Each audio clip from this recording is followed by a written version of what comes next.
इस सृष्टि में बहुत सारी वनस्पतियाँ उगती हैं और उन वनस्पतियों का उपयोग हम किसी न किसी रूप में करते हैं।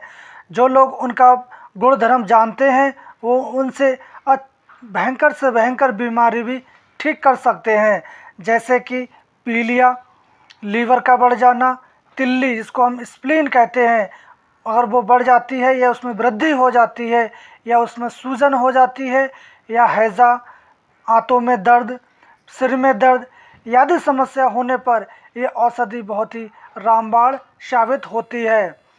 तो ये औषधि कौन सी है, इसके परिचय के बारे में, इसके गुणधर्म के बारे में, और ये कहाँ उगती है, ये कौन कौन से नामों से पुकारी जाती है, और इसका प्रयोग कौन सी बीमारी में किस प्रकार करना चाहिए, और ये औषधि किन लोगों को नहीं करना चाहिए, आज इस वीडियो में हम आपको बताने वाले हैं। तो आप हमारे साथ जुड़े रहें और इस वीडियो को अंत तक देखें।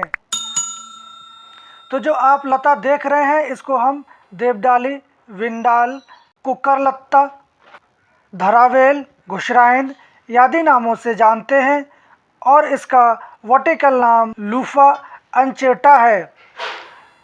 ये औषधि आपको गुजरात, सिंध, बंगाल, देहरादून, उत्तरी भारत में पैदा होती है। इसकी लता वर्षा ऋतु में अधिक देखी जा सकती है और ये कई वर्षों तक जीवित रहने वाली लता होती है। इसके तने पतले और बिना रोम वाले होते हैं। इसके पत्ते सीधे और साधारणतया लंबाई से अधिक चौड़े और गहरे कटे किनारे वाले होते हैं।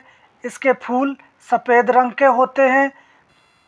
इसके फल 2.5 सेंटीमीटर से 3 सेंटीमीटर लंबे और 1.3 सेंटीमीटर व्यास के ये होते हैं। कि नर और मादा दो प्रकार के फूल लगते हैं। इसमें नर पुष्प लंबे और फल इसके गोल जायफल की तरह होते हैं। इन फलों को तोड़ने पर अंदर से जाली की तरह ये दिखते हैं।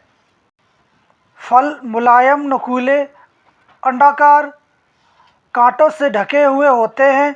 ये फल अधपका अवस्था में हरे और पकने पर भूरे रंग के हो जाते हैं।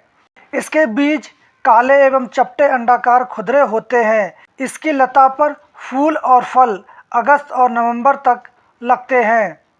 इस वनस्पति की 3 प्रजातियां होती हैं, मगर तीनों के गुण धर्म समान होते हैं। आयुर्वेदिक मतानुसार यह वनस्पति कड़वी, दीपन, गरम, विषनाशक, ववनकारक, कृमिनाशक, मूत्र शिरोविरोचक, वर्णशोधक, वर्णरोपक होती है। ये प्रदाह, खांसी, पीलिया, गुदाद्वार संबंधी रोग, ज्वर, श्वास, रक्त की कमी, क्षय, बवासीर, हिचकी और चूहे के विष में लाभदायक है। ये मुंह की बदबू दूर करती है। इसकी जड़ विरेचक है, कृमिनाशक और वेदना को दूर करने वाली होती है। ये बात में लाभदायक है। इसका केसर प्रसूति के समय की वेदना को दूर करने के लिए और शीघ्रता के लिए दी जाती है।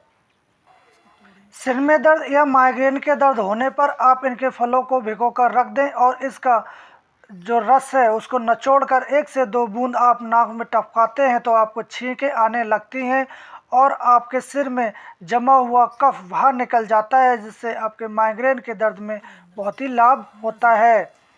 इसके पत्तों का रस और फलों का रस शहद में मिलाकर आँखों पर आप लेप करते हैं तो आपके आँखों के रोग में भी फ़ायदा होता है।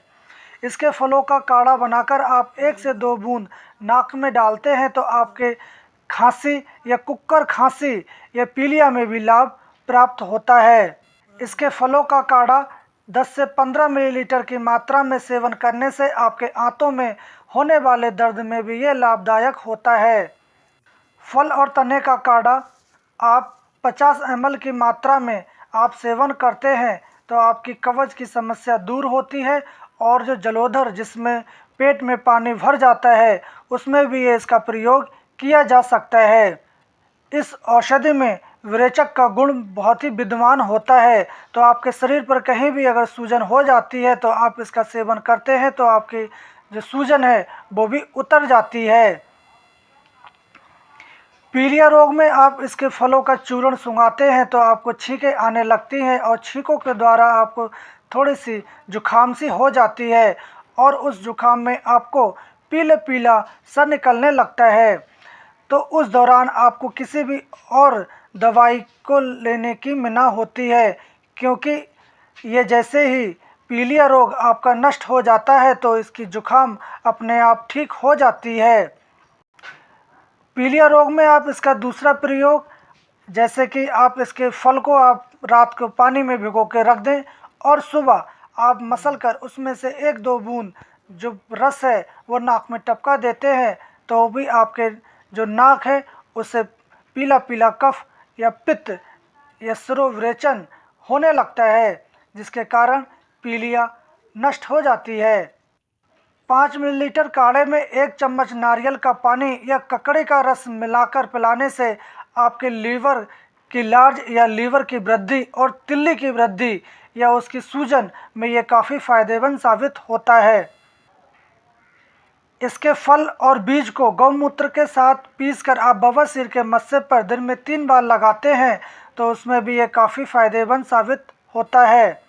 दूध में पिसी हुई बला और वरहेड़ और इसके फल 1 ग्राम का चूर्ण मिलाकर आप गर्भवती महिला को पिला देते हैं तो प्रसव होने में आसानी हो जाती है और जो उसका दर्द है उसमें भी राहत होती है। इसकी जड़ का चूर्ण 500 मिलीग्राम की मात्रा में चावल के धोन के साथ देने से आपके रक्त पिदर और लिकोरिया में भी फायदा होता है। इसके फलों का चूर्ण थुअर का दूध और अर्क के दूध को अलग अलग 7 बार भावना देकर इसके बाद 500 मिलीग्राम की मात्रा में आप सेवन करते हैं तो आपके कुष्ठ रोग में बहुत ही लाभ होता है। इसके सेवन के दौरान आपको नमक का सेवन नहीं करना होता है। सोनाक, कड़वी तुरई की जड़, मदन फल ले लें और इसके साथ आप इसका फल का चूर्ण 1 से 2 ग्राम ले सकते हैं। इसमें दही के साथ सेवन कराने से आपको उल्टी होने लगती है तो इससे आपके चूहे के काटे हुए जहर उल्टी के दौरान निकल जाता है और विष का प्रभाव कम हो जाता है। देवडाली और कड़वी तुम्मी की जड़ या इसके बीज को आप पीस कर लेप कर दें और जहां आपके विषैले कीट या मकोड़ों ने काटा है आप वहां लेप कर देते हैं तो आपके दर्द में भी तुरंत आराम होता है और उसके ही साथ आपका घाव भी ठीक हो जाता है। तो इस प्रकार आप इस कुकर लत्ता का प्रयोग इसके फल, बीज, जड़ का कर सकते हैं और आप इसकी फल का चूर्ण 1 से 2 ग्राम और इसका काढ़ा आप 5 से 10 ml की मात्रा में कर सकते हैं। और इसके जो औषधि है ये अधिक विषैली या कड़वी या विरेचक होती है तो आप इस औषधि का प्रयोग करने से पहले किसी वैद्य अनुसार इसका प्रयोग कर सकते हैं। इसका सेवन करने से आपको उल्टी हो सकती है, इसका प्रयोग आप सावधानीपूर्वक कर सकते हैं। गर्भवती महिलाओं का इसका प्रयोग करना निषेध होता है। तो इस प्रकार आप इस औषधि का प्रयोग कर सकते हैं। आप अपने क्षेत्र में इस देवडाली या कुकर लत्ता का प्रयोग कौन सी बीमारी में किस प्रकार करते हैं आप हमें कमेंट बॉक्स में जाके बता सकते हैं।